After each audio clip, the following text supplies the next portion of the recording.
আমাদের সামনে আমাদের প্রথম শ্রেণীর ছাত্র আবু তুরাব।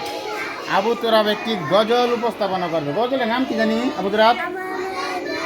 হ্যাঁ, আমার মায়ের ঘরে, ঠিক না? হ্যাঁ, বলো।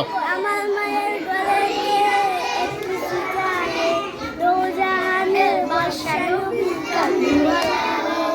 আমার মায়ের ঘরেতে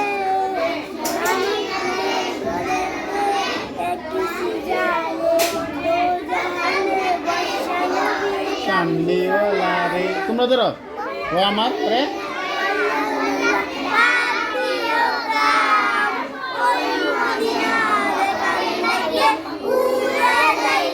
আবার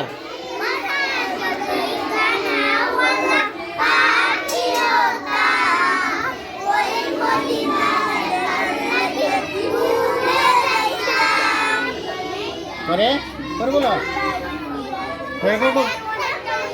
আচ্ছা সমস্যা নাই, বলো শেষ। কিন্তু গজল কিন্তু খুব সুন্দর, আর একটু ভালোবাসি। হ্যাঁ, সবু বলো সব দিলাই। হ্যাঁ, হ্যাঁ।